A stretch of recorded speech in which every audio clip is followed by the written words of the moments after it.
มีบารมีเนี่ยบันจีมาโต้คนมาโต้ในตามดงเพลย์นำไปดับบารนุบันแต่สองเครื่องกระจายกระจองดับใบโจโจมาโต้ในขนมโต๊ะมวยในกระบายนุให้นำไปดับมาโต้บันชัยลังเว้งสลับแต่โต๊ะนุก็บันบัดเพลียมใต้มาดองมันได้ทวีบัดเตอร์ดาวระเบียบน้าหนูเตเตอร์บันจีบารนุดังท้าคลุ้นตรึกหมอยล้อมันคาน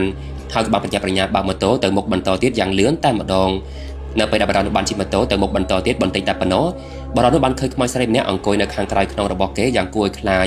สาวได้จำได้อากาศกระลุยอย่างกล้วยคลายสเราไปนู่นในมาคางเพลย์ในเพลย์บรรจายนอวิ้งมีลานทอมือเครื่องกับโปงแต่บ้าหมอกดอลแต่กองละมันเคยประลังขโมยจะรันเบาได้ในตามดองเพลย์ดับใบซ้อมจีลานให้นำไปลานนุบันบอกโมโตลานทอมนุกับบันกันกับบ้านบารานุกติในเรือเพลย์ทนออย่างกล้วยรนทดแต้มมาดอง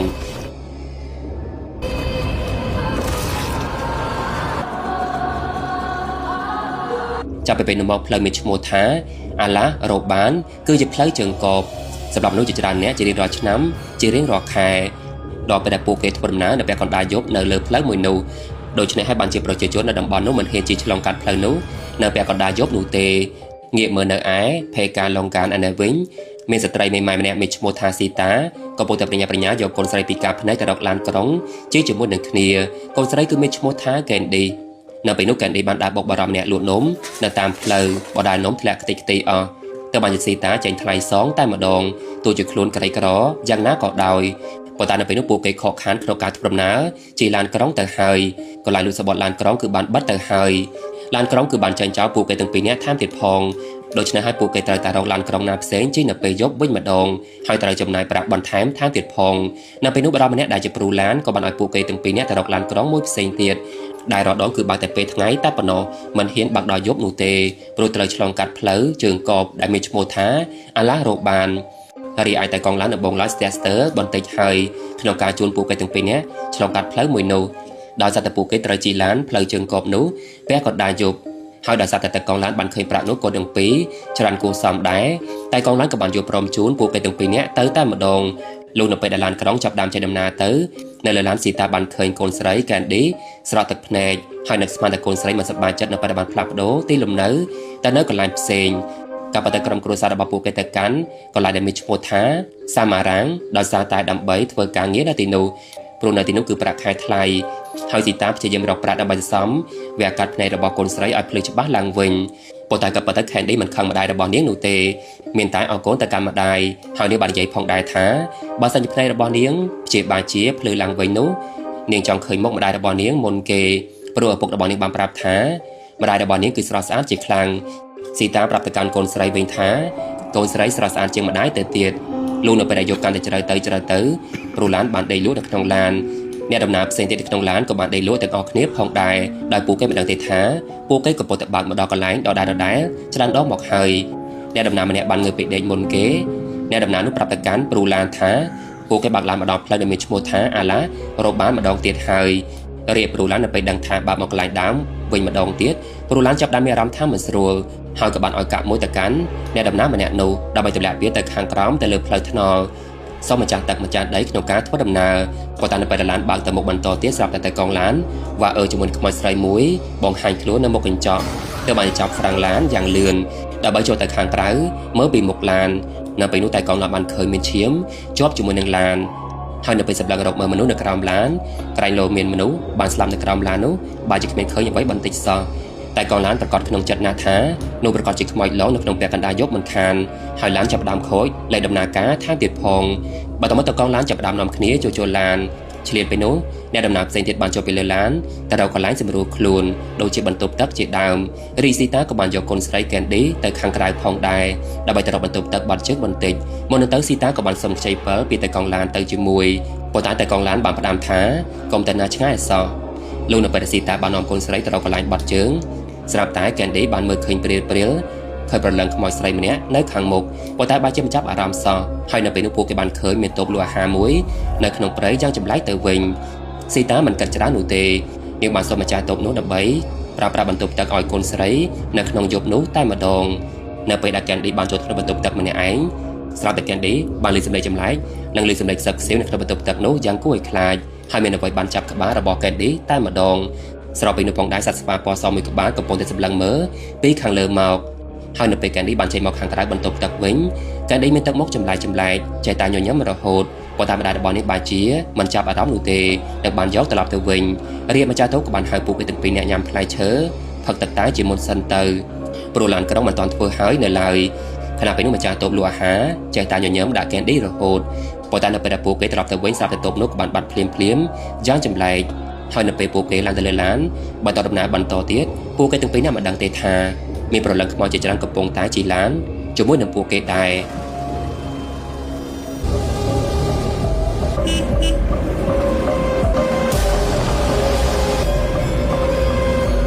លុះដល់ពេលដែលពួកគេបានទៅដល់តំបន់ដែលមានឈ្មោះថាសេម៉ារ៉ាងហើ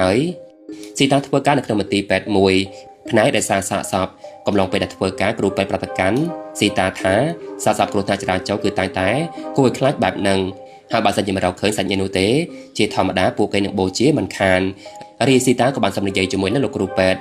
តាក់ទងជាមួយនឹងការវះកាត់ភ្នែកកូនស្រីរបស់នាងដោយសារតែនាងគ្មានប្រាក់គ្រប់គ្រាន់ក្នុងការវះកាត់នោះទេទើបបានជាលោកគ្រូពេទ្យប្រាប់ថាខាងមន្ទីរពេទ្យនឹងបញ្ចុះតម្លៃ 50% ក្នុងការវះកាត់នៅពេលដឹងហើយស៊ីតាសប្បាយចិត្តជាខ្លាំងហើយលោកគ្រូពេទ្យណែនាំឲ្យស្គាល់បារម្ភម្នាក់ដែលជាអ្នកបើកឡានសង្គ្រោះបន្ទាន់ឲ្យនាងបានស្គាល់ផងដែរគឺគេមានឈ្មោះថាអាន់តូហើយមួយទៀតគឺអាន់តូគឺជាបងប្អូនជីដូនមួយជាមួយនឹងធីកាដែលស្នាក់នៅផ្ទះជាមួយនឹងគ្នាជាមួយនឹងស៊ីតាបន្ទាប់មកនៅពេលដែលស៊ីតាបានទៅផ្សារទិញបន្លែសាច់ត្រីនៅឯផ្សារស៊ីតាបានឃើញកាសែតចុះផ្សាយអំពីផ្លូវដែលមានឈ្មោះថាអាឡារោគបាននោះតាក់ទងជាមួយនឹងការបាត់ខ្លួនមនុស្សជាច្រើនកន្លងមកហើយមានប្រលឹងខ្មោចបានឡងនៅពាក់កណ្ដាលយប់ថែមទៀតផងបើសិនជាពួកគេធ្វើដំណើរឆ្លងកាត់ផ្លូវមួយនោះលោកនៅពេលដែលត្រឡប់មកផ្ទះវិញស៊ីតាបាននិយាយលេងជាមួយនឹងធីកាដែលពួកគេរស់នៅជាមួយនឹងគ្នាធីកាគឺជាមនុស្សចិត្តល្អតែជួយមើលថែកែនឌីរាល់ថ្ងៃផងដែរប៉ុន្តែកែនឌីមិនធន់ទ្រាន់ក្នុងការមើលថែក្មេងពីការភ្នែកនោះទេរត់ដល់គឺនាងរស់នៅម្នាក់ឯងតែប៉ុណ្ណោះនៅពេលដែលមានកូនស្រីស៊ីតាមករស់នៅជាមួយនឹងគ្នានោះនាងកាន់តែសប្បាយចិត្តបន្ថែមទៀតរីស៊ីតាប្រាប់ទៅកាន់ធីកាវិញថាធីកាគួរតែរស់នៅជាមួយនឹងប្តីរបស់នាងវិញល្អជាងស៊ីតាបានរំលឹកដល់ប្តីរបស់នាងវិញម្ដងថាប្តីរបស់នាងបានស្លាប់ដោយសារតែគ្រោះថ្នាក់ចរាចរណ៍ប្តីរបស់ស៊ីតាព្យាយាមរកប្រាក់ខ្លាំងណាស់ដើម្បីសំប្រាក់ក្នុងការប្រកាសកូនស្រីឲ្យភ្លឺភ្នែកឡើងវិញប៉ុន្តែប្តីរបស់នាងបានជាអាយុខ្លីនៅពេលដែលស៊ីតាគឺជាម្ដាយផងនិងជាឪពុកផងក្នុងការមើលថែកូនស្រីម្នាក់ឯងស្រាប់ពេលនោះនៅពេលដែលកែនឌីកំពុងតែលេងបាយខំម្នាក់ឯងស្រាប់តែមានដៃខ្មោចមកលេងជាមួយនឹងកែនឌីលោកនៅពេលយប់កែនឌីតែងតែរៀនស្ទាបរបស់របរនៅក្នុងផ្ទះនោះថាមានអ្វីខ្លះហើយនៅពេលកែនឌីបានចូលទៅក្នុងបន្ទប់ម្នាក់ឯងស្រាប់តែស៊ីតាបានលើកែនឌីនិយាយជាមួយនឹងអ្នកណាម្នាក់នៅខាងក្នុងដល់បើឡើយស៊ីតានៅស្មានថានិយាយជាមួយនឹងធីកាប៉ុន្តែការប៉ះទៅធីកានៅខាងក្រៅសោះហើយទ្វារគឺបានជាប់សោថែមទៀតផងនៅពេលស៊ីតាបានអន់មើលតាមប្រហោងទ្វារនៅខាងក្រោមស្រាប់តែបានឃើញជើងមនុស្សម្នាក់ទៀតនៅខាងក្នុងដែលធ្វើនាងភ័យខ្លាចជាខ្លាំងប៉ុន្តែនៅពេលពួកគេព្យាយាមទម្លុះទ្វារចូលទៅខាងក្នុងបើជាគ្មានឃើញអ្វីសោះកែនឌីកំពុងតែគេងម្នាក់ឯងនៅខាងក្នុងជាធម្មតាលោកនៅថ្ងៃបន្ទាប់ស្រាប់តែធីកាបានឃើញកែនឌីក៏ពុទ្ធគូរូបម្នាក់ឯងតែដែលកែនឌីពីការភ្នែកមើលមិនសូវច្បាស់ផងនោះតែឲ្យគូរូបបានយ៉ាងម៉េចទៅហើយនៅពេលធីកាបានទៅសួរនាំកែនឌីបាននិយាយឆ្លើយថាមេងឯងបិទមាត់ទៅនៅពេលឮហើយធីកាភ្ញាក់ផ្អើលជាខ្លាំងរីស៊ីតាដែលកំពុងតែធ្វើការងារនៅក្នុងមន្ទីរពេទ្យស៊ីតាបានឃើញឯកសារអ្នកស្លាប់ជាច្រើនដែលសុទ្ធតែបានស្លាប់នៅលើផ្លូវដែលមានឈ្មោះថាអាឡារោបានហើយស្របពេលនោះទៀតសោតគេបានរកឃើញសាកសពមនុស្សម្នាក់នៅក្បែរផ្លូវនោះថែមទៀតផងអ៊ំស្រីម្នាក់មានឈ្មោះថាអ៊ំស្រីអេម៉ាជាអ្នករកឃើញហើយខ្សឹបប្រាប់ទៅកាន់ស៊ីតាមុនពេលដែលត្រឡប់ទៅវិញថាសាកសពនោះគឺបានរកឃើញនៅលើផ្លូវដែលស៊ីតាបានឃើញសាស្វាកាលពីថ្ងៃនោះនៅពេលឮហើយស៊ីតាឆ្ងល់ជាខ្លាំងថាប្តីបានជាអ៊ំស្រីអេម៉ាដឹងរឿងថានេះបានឃើញសាស្វាពណ៌សនៅទីនោះទៅវិញនៅពេលស៊ីតាសាកសួរទៅកាន់អាន់តូវិញម្ដងអាន់តូបានប្រាប់ថាអ៊ំស្រីនោះគឺមានឈ្មោះថាអេម៉ាជាអ្នករស់នៅទីនោះយូរមកហើយផ្លូវមានឈ្មោះថាអាឡារ៉ូបានោះគឺជាផ្លូវដែលអាកំបាំងច្រើនឆ្នាំមកហើយគ្រោះថ្នាក់តែងតែកើតឡើងលើផ្លូវនោះរហូតនៅពេលឮហើយស៊ីតាបាននិយាយរឿងការធ្វើដំណើរលើផ្លូវនោះនៅពេលកណ្ដាលយប់របស់នាងកាលពីថ្ងៃនោះឲ្យអាន់តូបានដឹងវិញម្ដងហើយឡានក្រុងរបស់នាងបានជិះនោះគឺបានខូចពាក់កណ្ដាលផ្លូវប៉ុន្តែដូចជាគ្មានឃើញអ្វីចម្លែកបន្តិចសោះនៅពេលឮហើយអាន់តូបារម្ភពីស៊ីតាជាខ្លាំងហើយប្រាប់ទៅកាន់ស៊ីតាវិញថាវាប្រកាសជាប្រភ្នូមិនល្អមិនខានហើយគេហាមមិនឲ្យធ្វើដំណើរលើផ្លូវនោះពាក់កណ្ដាលយប់ជាដាច់ខាតព្រោះមានគ្រោះថ្នាក់ជាច្រើនលើផ្លូវមួយនោះលោកនៅពេលយប់ស្រាប់តែកែនឌីបានងើបពីដេកម្នាក់ឯងទ្វារបន្ទប់ចាប់ដើមបើកចំហដោយខ្លួនឯងនៅពេលកែនឌីបានហាមម្ដាយរបស់នាងឲ្យងើបឡើងស៊ីតាបានសួរកូនស្រីថាមានរឿងអ្វីទៅមើលទៅខ្លួនក្តៅជាខ្លាំងកែនឌីបានតបទៅកាន់ម្ដាយទាំងភ័យខ្លាចថាមាននរណាម្នាក់បានហៅនាងយកទៅហើយមានធំក្លិនអាក្រក់ថែមទៀតផងកុំតាណាចោលនាងអីនៅពេលឮហើយស៊ីតាគិតថា កូនស្រីរបស់នាងកំពុងតែក្តៅខ្លួនតែប៉ុណ្ណោះទើបបានជាដើរទៅយកទឹកស្អំឲ្យកូនស្រីប៉ុន្តែពេលនោះកែនឌីបានមើលឃើញប្រលឹងខ្មោចជាច្រើនម្ដងទៀតហើយបាននាំកែនឌីទៅឈរមកបង្អួចម្នាក់ឯងក្នុងកញ្ចក់បង្អួចមានស្ត្រីម្នាក់ស្លៀកពាក់បុរាណសម្លឹងមើលមកកែនឌីផងដែរប៉ុន្តែស៊ីតាបាជាមិនចាប់អារម្មណ៍នោះទេលោកនៅប្របន្ទាប់ស៊ីតាហើយនាងធីកាក៏បានរៀបចំឲ្យកែនឌីមុនពេលដែលពួកគេទៅធ្វើការរៀងខ្លួនឆ្លៀតពេលនោះធីកាប្រាប់រឿងចម្លែកមួយទៅកាន់ស៊ីតាឲ្យបានដឹងគឺបង្ហាញរូបគំនូររបស់កែនឌីដែលបានគូឲ្យស៊ីតាបានឃើញដល់បលឲ្យស៊ីតាបែរជាមិនជឿព្រោះមិនសមណាកូនស្រីរបស់នាងមើលមិនច្បាស់ផងនោះតើឲ្យគូរូបបានយ៉ាងម៉េចទៅប៉ុន្តែនៅពេលដែលស៊ីតាបានមើលរូបគំនូរទាំងអស់នោះហើយស៊ីតាចាប់ផ្ដើមឆ្ងល់ជាខ្លាំងព្រោះកែនឌីបានគូរូបគំនូរផ្លូវមួយនោះលោកនៅពេលដែលស៊ីតាបានធ្វើការជាធម្មតាស៊ីតាក៏បានសួរនាំទៅកាន់អាន់តូតាក់ទងជាមួយនឹងតូបលក់អាហារនៅកណ្ដាលព្រៃដែលនាងបានឃើញកាលពីយប់នោះប៉ុន្តែអាន់តូចាប់ផ្ដើមឆ្ងល់ជាខ្លាំងថាតើមានតូបអាហារនៅក្នុងព្រៃឯណាទៅស្របពីនោះធីកានៅវិញបានឃើញកែនឌីកំពុងតែនិយាយម្នាក់ឯងនៅក្នុងបន្ទប់នៅពេលធីកាបានដើរទៅមើលនឹងសួរនាំទៅកាន់កែនឌីបានប្រាប់ថានាងកំពុងតែនិយាយជាមួយនឹងម្ចាស់តូបលក់អាហារម្នាក់នោះប៉ុន្តែធីកាបានជឿគិតថាកែនឌីនិយាយលេងសើចជាមួយនឹងតុក្កតាតែប៉ុណ្ណោះព្រោះក្នុងផ្ទះរបស់ពួកគេមានមនុស្សរស់នៅតែ3នាក់តែប៉ុណ្ណោះបើតើធីកាចង់លេងជាមួយនឹងកែនឌីវិញម្ដងគឺកែនឌីបបួធីកាលេងបិទពួនជាមួយនឹងគ្នាកែនឌីគឺជាអ្នកពួនធីកាគឺជាអ្នកដើររកកែនឌីលោកនៅពេលដែលធីកាបិទភ្នែករាប់ចំនួនតែតាមរកកែនឌីហើយនៅពេលដែលនាងបានដើរទៅរកកែនឌីស្រាប់តែធីកាបានឃើញខ្មោចនៅចំពោះមុខរបស់ធីកាប៉ុន្តែធីកានឹងស្មានថាជាការស្រវាំងភ្នែករបស់នាងតែប៉ុណ្ណោះទើបបានចដើររកកែនឌីបន្តទៀតដល់បងឡើយធីកាបានឃើញកែនឌីតែលាក់ខ្លួននៅក្នុងទូប៉ុន្តែនៅពេលដែលនាងបានទៅបើកមើលក្នុងទូនោះបែរជាមិនឃើញសោះហើយលឺសម្លេងខ្សឹបខ្សៀវសម្លេងសម្រាប់ជើងមនុស្សរត់ក្នុងផ្ទះផងសោយផងធីកាពិបាករកកែនឌីជាខ្លាំងនៅពេលនោះកែនឌីរត់ចុះឡើងទាំងដែរពីការភ្នែកនៅពេលធីកាតែហាមឃាត់កែនឌីក៏បានច្រានធីកាដួលទៅខាងក្រោមនិងនិយាយថាយើងមិនមែនជាក្មេងស្រីនឹងទេនៅពេលខ្មោចបានចេញទៅវិញកែនឌីមិនដឹងខ្លួនទេថាបានធ្វើអ្វីមុននឹងលោកនៅពេលដែលស៊ីតាបានត្រឡប់មកពីធ្វើការវិញហើយបានដឹងរឿងទាំងអស់នោះស៊ីតាខឹងជាមួយនឹងកូនស្រីរបស់នាងជាខ្លាំងដែលធ្វើទៅបែបហ្នឹងដាក់មីងទៅកើតប៉ុន្តែធីកាមិនបន្តទៅកាន់កែនឌីនោះទេហើយកែនឌីក៏មិនដឹងខ្លួនផងដែរថាបានធ្វើអ្វីមុននឹងខណៈពេលនោះធីកាប្រាប់រឿងចម្លែកមុននឹងឲ្យស៊ីតាបានដឹងផងដែរព្រោះមើលទៅគឺកែនឌីកាន់តែចម្លែកទៅហើយនៅពេលដឹងហើយស៊ីតាឆ្ងល់ជាខ្លាំងថាកូនស្រីរបស់នាងចម្លែកយ៉ាងម៉េចទៅលោកនៅពេលយប់កែនឌីក៏បានស្រមៃឃើញប្រលឹងខ្មោចមកយកនាងម្ដងទៀតហើយនៅពេលស៊ីតាបានងើបពីដេកយកទឹកមកស្អំឲ្យកែនឌីដោយការពីថ្ងៃមុនប្រលឹងខ្មោចជាច្រើនក៏បានចេញមករកកែនឌីម្ដងទៀតហើយកែនឌីបានស្រមៃឃើញថាខ្លួនកំពុងតែវង្វេងនៅក្នុងព្រៃដ៏ធំនោះហើយបានឃើញច្រកទ្វារមួយនៅខាងមុខផងដែរនៅពេលប្រលឹងខ្មោចបានដើរមកដឹកដៃរបស់កែនឌីយកទៅកែនឌីនឹកស្មានថាគឺជាម្ដាយរបស់នាងនៅខាងមុខទើបបានជាយកដៃទៅកាន់ប៉ុន្តែក៏ប៉ុន្តែគឺជាសាស័ព្ទយ៉ាងគួរខ្លាចតែប៉ុណ្ណោះពេលនោះផងដែរស្ត្រីស្លៀកពាក់បុរាណក៏បានចេញមកហើយបានហៅកែនឌីទៅរស់នៅជាមួយនឹងគ្នានៅពេលនោះកែនឌីស្រែកយំជាខ្លាំងស៊ីតាក៏បានរត់មកមើលកូនស្រីហើយកូនស្រីនៅតែមើលឃើញប្រលឹងខ្មោចនៅជុំវិញខ្លួនដដែល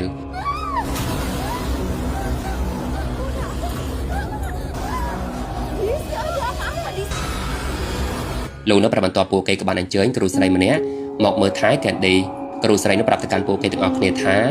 មានប្រលឹងខ្មោចតាមយាយីនឹងចង់យកប្រលឹងរបស់កែនឌីយកទៅបានជាគ្រូនោះប្រាប់ទៅកាន់កែនឌីថាប្រសិនបើជាមានអ្នកណាហៅកែនឌីទៅនាំកែនឌីទៅកុំទៅតាមវាឲ្យសោះកុំឲ្យវាចូលមកខាងក្នុងបានឲ្យសោះនៅពេលប្រាប់ឲ្យគ្រូស្រីនោះក៏បានស្ទើរទឹកមាត់ដើរទៅក្នុងដបហើយឲ្យពួកគេយកទឹកនោះទុកឲ្យកែនឌីផឹកនៅពេលក្រោយឬក៏ជះនៅមុខផ្ទះដើម្បីការពារប្រលឹងខ្មោចព្រាយបិសាចយកកែនឌីយកទៅលោកនៅពេលយប់អាន់តូក៏បានមកលេងផ្ទះរបស់ពួកគេទាំងពីរនាក់ហើយបាននិយាយរឿងដែលស៊ីតាធ្វើដំណើរឆ្លងកាត់ផ្លូវនោះម្ដងទៀតប្រកបជាមានរឿងអ្វីមិនល្អចាប់តាំងពីធ្វើដំណើរឆ្លងកាត់ផ្លូវនោះពាក់កណ្ដាលយប់មកម្លេះប៉ុន្តែដំបូងឡើយធីកាហើយនឹងស៊ីតាបែរជាមិនជឿពីអាចារ្យមាដាមនោះតទៅសោះស្របពេលនោះស្ត្រីនោះបង្ហាញខ្លួនម្ដងទៀតហើយបានមកហៅប្រលឹងរបស់កែនឌីទៅរស់នៅជាមួយនឹងគ្នាម្ដងទៀតរីអាន់តូប្រាប់ប្រវត្តិរបស់គេវិញម្ដងឲ្យពួកគេទាំងពីរនាក់បានដឹងថាការដែលប្រពន្ធកូនរបស់គេនៅរស់ប្រពន្ធកូនរបស់គេធ្វើដំណើរកំសាន្តឆ្លងកាត់ផ្លូវមួយនោះហើយបានបាត់ខ្លួនជាច្រើនថ្ងៃនៅពេលពួកគេរកឃើញប្រពន្ធកូនរបស់គេឡើងវិញគឺបានឃើញត្រឹមតែសាកសពនៅលើផ្លូវតែប៉ុណ្ណោះដូច្នេះអាន់តូចង់ឲ្យពួកគេទៅរកគ្រូម្នាក់ដែលមានឈ្មោះថារ៉ាជូដើម្បីសង្គ្រោះកែនឌីជាបន្ទាន់ស្របពេលនោះកែនឌីអាណូវិញបានមើលឃើញតែខ្លួននៅក្នុងឡានក្រុងដ៏គួរខ្លាចនោះម្ដងទៀតមានប្រលឹងខ្មោចជាច្រើនបានព្យាយាមចូលមកខាងក្នុងដើម្បីយកប្រលឹងរបស់កែនឌីយកទៅហើយកែនឌីចាប់ដាំប្រកែកប្រកិននៅលើគ្រែយ៉ាងគួរឲ្យខ្លាចទើបបាច់អាន់តូប្រាប់ឲ្យពួកគេប្រញាប់ប្រញាល់យកកែនឌីទៅជួបជាមួយនឹងគ្រូរ៉ាជូជាបន្ទាន់ទៅដើម្បីជួយកែនឌី លោកនៅពេលដែលពួកគេបានយកកែនឌីទៅជួបជាមួយនឹងគ្រូរ៉ាជូហើយលោកគ្រូរ៉ាជូចាប់ផ្ដើមធ្វើពិធីសង្គ្រោះកែនឌីជាបន្ទាន់តែម្ដងប៉ុន្តែពេលនោះរាងកាយរបស់កែនឌីចាប់ផ្ដើមប្រែប្រួលទៅប្រកែកប្រកិននៅលើកន្ទេលដដែលមានមុខមាត់យ៉ាងគួរខ្លាចហើយគម្រាមលោកគ្រូរ៉ាជូថាឯងដើរផ្លូវខុសហើយឯងទាំងអស់គ្នាត្រូវតែយល់នៅពេលឃើញបាប់នឹងឲ្យលោកគ្រូរ៉ាជូយកដៃទៅកាន់ក្បាលរបស់កែនឌីហើយបានសូត្រពាក្យពេចន៍គាថាបណ្ដេញប្រលឹងខ្មោចចេញពីក្នុងខ្លួនប្រាណរបស់កែនឌីប៉ុន្តែនៅពេលដែលបណ្ដេញប្រលឹងខ្មោចចេញពីក្នុងខ្លួនរបស់កែនឌីបានសម្រេចហើយប្រលឹងខ្មោចនោះក៏បានស្ថិតនៅក្នុងខ្លួនប្រាណរបស់ធីកាវិញម្ដងធីកាចាប់ផ្ដើមប្រកាសប្រកិនយ៉ាងគួរខ្លាចហើយនិយាយសម្ដីជាខ្មោចថាក្មេងម្នាក់នឹងគឺជារបស់យើងហើយគួរឲ្យអាណិតខ្លាំងណាស់ឲ្យយើងចូលទៅវាមិនមែនជារាងកាយរបស់នាងទៀតទេបើតើនៅពេលលោកគ្រូរ៉ាជូចាប់ផ្ដើមសូត្រពាក្យពេចន៍គាថាបណ្ដេញប្រលឹងខ្មោចនោះម្ដងទៀតដោយបានប្រើឈ្មោះថា Devi Lara ប្រលឹងខ្មោចនោះក៏បានចេញទៅវិញបាត់មែនហើយលោកគ្រូរ៉ាជូប្រាប់ទៅកាន់ពួកគេទាំងអស់គ្នាថាផ្លូវដែលមានឈ្មោះថាអាឡារ៉ូបានោះគឺជាកន្លែងរស់នៅរបស់ខ្មោចស្រីមានឈ្មោះថា Devi Lara ហើយវាគឺយឺតពេលទៅហើយក្នុងការជួយសង្គ្រោះក្មេងស្រី Candy លោកនៅពេលដែលពួកគេត្រឡប់ទៅវិញស៊ីតាដែលយំអបកូនស្រីទាំងអាណិតជាខ្លាំងហើយនៅប្រាប់បន្ទាប់ពួកគេបានរកឃើញសាកសពបរិបម្នាក់ទៀតសាកសពបរិបនោះគឺជាសាកសពតែកងឡានដែលបានដឹកស៊ីតាក៏ឡងមកដែលធ្វើស៊ីតាកាន់តែខ្លាចទៅបន្ថែមទៀតនឹងបានយករឿងនោះប្រាប់ទៅកាន់ធីកាឲ្យបានដឹងផងដែរលោកនៅពេលយប់ស៊ីតាក៏បានឃើញកូនស្រីនៅលេងម្នាក់ឯងនៅក្នុងផ្ទះហើយនៅពេលដែលរត់ចូលទៅក្នុងបន្ទប់មួយស៊ីតាក៏បានដើរទៅមើលប៉ុន្តែនៅពេលនោះបានជាមិនឃើញនៅខាងក្នុងតតែសោះស្រាប់ពេលនោះស៊ីតាបានលើកសម្ដីគោះទ្វារផ្ទះវិញម្ដងនៅពេលស៊ីតាបានដើរទៅបាក់មើលក៏នៅតែមិនឃើញមនុស្សសូម្បីតែមួយនាក់ភ្លាមនោះភ្លើងក៏បានចាប់ផ្ដើមដាច់ហើយមានប្រលឹងខ្មោចជាច្រើនក៏បានចេញមកលោបបន្លាចទៅកាន់ស៊ីតាប៉ុន្តែក៏ប៉ុន្តែគឺជាការស្រមៃរបស់ស៊ីតាតែប៉ុណ្ណោះនៅពេលស៊ីតាងើបពីដេកសាទៅបានបាត់កែនឌីនៅលើគ្រែរីឯកែនឌីកំពុងតែគូររូបស្វាពណ៌សម្នាក់ឯងហើយបាននិយាយទាំងយំថាម៉ែមិនដែលស្រឡាញ់កូននោះទេដោយសារតែកូនគឺជាមនុស្សពីការភ្នែកនៅពេលនិយាយហើយកែនឌីក៏បានយកខ្មៅដៃចាក់ភ្នែករបស់ខ្លួនឯងតែម្ដងប៉ុន្តែក៏ប៉ុន្តែគឺជាការស្រមៃរបស់ស៊ីតាខណៈពេលនោះស៊ីតាបានឃើញរូបគំនូរមួយនៅក្នុងដៃរបស់កែនឌីគឺជារូបគំនូរស្វាពណ៌សនោះលោកនៅប្របន្ទាប់ស៊ីតាក៏បានយករូបគំនូរនោះឲ្យអាន់តូហើយនឹងធីកាបានមើលជាមួយនឹងគ្នាហើយនាងមានកំណត់មួយគឺចង់ទៅរកអ៊ំស្រីមានឈ្មោះថាអ៊ំស្រីអេម៉ាវិញម្ដងក្រែងលោកគាត់ដឹងរឿងអ្វីខ្លះអាចជួយកូនស្រីរបស់នាងបានខ្លះនៅពេលអាន់តូហើយនឹងធីកាជួបព្រមទៅរកអ៊ំស្រីអេម៉ាជាមួយនឹងគ្នាហើយពួកគេក៏បាននាំគ្នាយកកែនឌីទៅជួបជាមួយនឹងអ៊ំស្រីអេម៉ាដល់ផ្ទះតែម្ដងប៉ុន្តែនៅពេលនោះអ៊ំស្រីអេម៉ាបានប្រាប់ថាគឺវាយឺតពេកទៅហើយអ៊ំស្រីអេម៉ាប្រាប់ទៅកាន់ពួកគេទាំងអស់គ្នាបន្តទៀតថាអ្នកដែលបានឃើញស្វាពណ៌សនោះនឹងជួបរឿងអាក្រក់មិនខានផ្លូវដែលមានឈ្មោះថាអាឡារ៉ូបានគឺជាព្រៃដែលហោស្ថានកន្លងមកប៉ុន្តែនៅពេលដែលបារម្ភម្នាក់ដែលជាគ្រូមានឈ្មោះថាខីបានហូរ៉េសូគាត់ក៏បានបែងចែកព្រៃដែលហោស្ថានមួយនោះគាត់បានដឹងថានឹងជោគជ័យដណ្ដើមទឹកដីពីបិសាចបើតើមកទីនោះត្រូវបានខ្លាយទៅជាកន្លែងចោលសាកសមនៅក្នុងសម័យអាណានិគមដូច្នេះហើយបានជាធ្វើឲ្យអ្នកការពារទីនោះចាប់ផ្ដើមខឹងសម្បាជាមួយនឹងមនុស្សលោកជាខ្លាំងអ្នកការពារទីនោះគឺមានឈ្មោះថា Devi Lara គឺតែងតែលបួងប្រលឹងរបស់មនុស្សដើម្បីយកទៅរស់នៅពិភពរបស់នាងដូច្នេះហើយបានជាមនុស្សតែស្លាប់នៅទីនោះអ្នកដែលបានជាប់នៅក្នុងកន្លែងដែលមានឈ្មោះថាអាឡូកេមបុកមិនងាយចេញមកខាងក្រៅវិញទេក្នុងរយៈពេល7ថ្ងៃដូច្នេះពួកគេត្រូវតែត្រឡប់ទៅកាន់ផ្លូវដែលមានឈ្មោះថាអាឡារ៉ូបានម្ដងទៀតដើម្បីជួយកែនឌីនៅពេលដឹងក៏ប៉ាត់ហើយស៊ីតាក៏បានយកកូនស្រីរបស់នាងត្រឡប់ទៅវិញមិនចង់ត្រឡប់ទៅរកផ្លូវនោះម្ដងទៀតនោះទេទោះបីជាទីការព្យាយាមនិយាយយ៉ាងណាក៏ដោយក៏ស៊ីតាមិនយល់ព្រមយកកូនស្រីរបស់នាងទៅទីនោះម្ដងទៀតដែរលោកនៅពេលយប់ស៊ីតាក៏បានឃើញកូនស្រីរបស់នាងមកខាងក្រៅម្នាក់ឯងហើយក៏បានដួលស្លាប់នៅលើដីភ្លាមតែម្ដងទៅបានស៊ីតាដឹកកូនស្រីទៅសម្រាប់ព្យាបាលនៅមន្ទីរពេទ្យនៅប្របន្ទាប់អានតូក៏បានហៅអ៊ំស្រីអេម៉ាមកជួយម្ដងទៀតហើយអ៊ំស្រីអេម៉ានៅតែចង់ឲ្យស៊ីតាទៅផ្លូវនោះម្ដងទៀតដដែលដើម្បីរកវិធីសង្គ្រោះកូនស្រីរបស់ស៊ីតាស្របពេលនោះផងដែរដោយសារតែបានឃើញកែនឌីប្រកែកម្ដងទៀតយ៉ាងគួរអាណិតស៊ីតាក៏បានចូលព្រមធ្វើតាមអ៊ំស្រីអេម៉ាតែម្ដង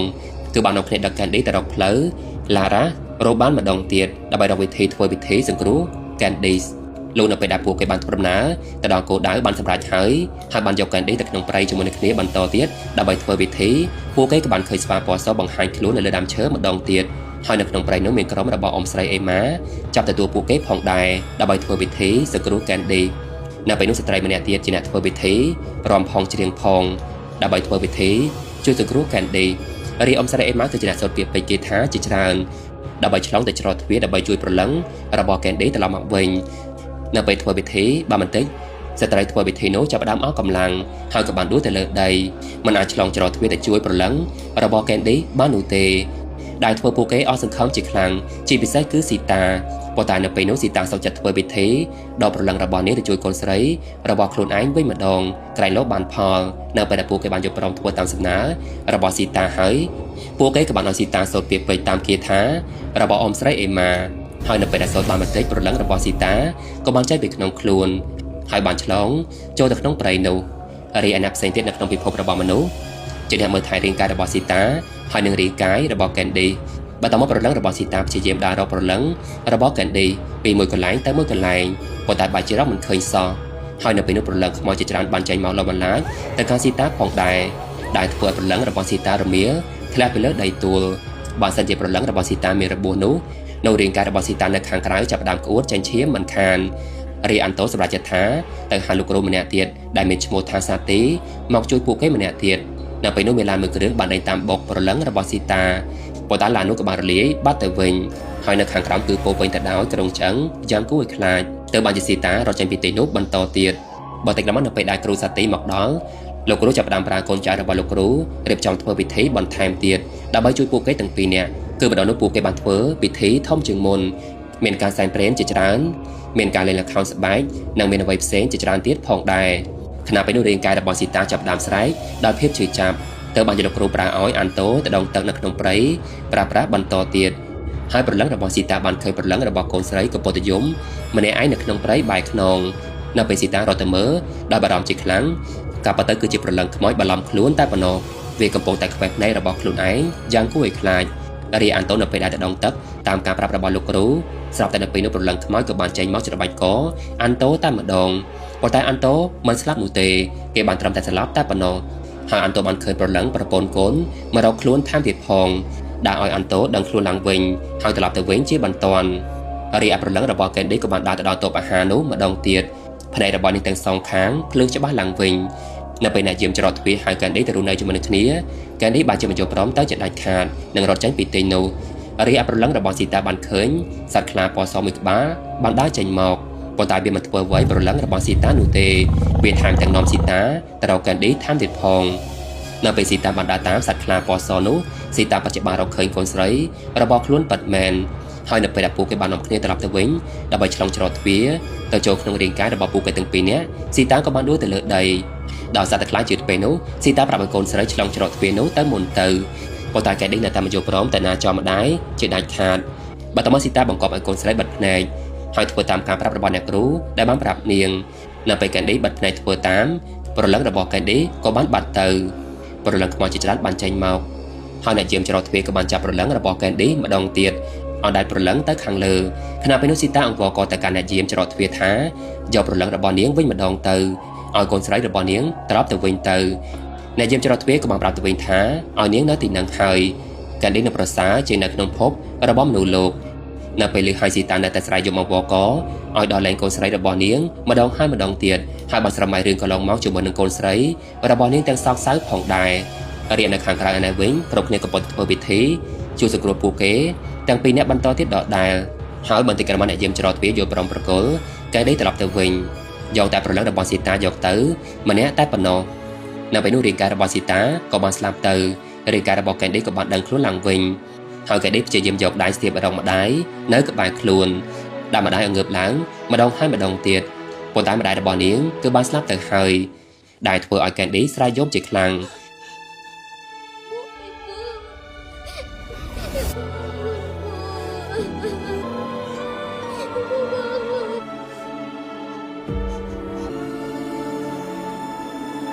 ចាប់តាំងពីថ្ងៃនោះមកនៅពេលការវះកាត់ភ្នែករបស់ Candy ទទួលបានជោគជ័យ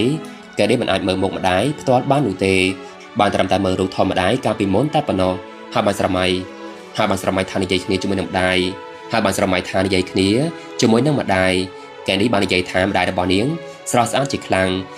រីឯធីកាជាអ្នកមើលថែ Candy រហូតមកហើយណែនាំឲ្យស្គាល់អ្នកណាខ្លះដែលបានមើលថែ Candy កន្លងមក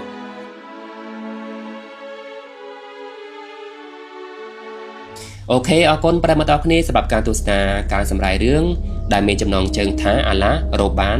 បើសិនឯងមានហៅចំណងជើងខអីសូមអធិស្ឋានផងដែរ រឿងមួយហ្នឹងគឺ admin កាត់ថាស្តៀងតែនឹងរឿងខ្មែរកន្លែងខ្លះដែរតែតទៅជាមួយនឹងផ្លូវជើងកបនិយាយរួមទៅរឿងឥណ្ឌូនេស៊ីនិងរឿងខ្មែរចំណុចខ្លះទៀតហ្នឹងគឺដូចគ្នាខ្លះមែនតើហើយដូចជារឿងអាបជាដើមអញ្ចឹងនៅឥណ្ឌូនេស៊ីបើតាមដឹងដូចជាមានអាបដែរនៅក្នុងវីដេអូការសម្ដែងរឿងមួយហ្នឹងគឺបានចប់ហើយដូចជាមិនមានអីត្រូវបកស្រាយច្រើនទេ admin និយាយតែអញ្ចឹងថារឿងឥណ្ឌូនេស៊ីអត់មានអីទេក្រៅពីរឿងខ្មោចហើយនឹងការធ្វើពិធីនិយាយរួមទៅគឺមានតែពីរទាំងឯង admin សូមអរគុណម្ដងទៀតដែលប្រិយមិត្តអរគ្នាចំណាយពេលដ៏មានតម្លៃក្នុងការទស្សនាការសម្ដែងរឿងរបស់ admin ជួបគ្នានៅវីដេអូលើកក្រោយទៀតសូមអរគុណសូមជម្រាបលាបាយបាយ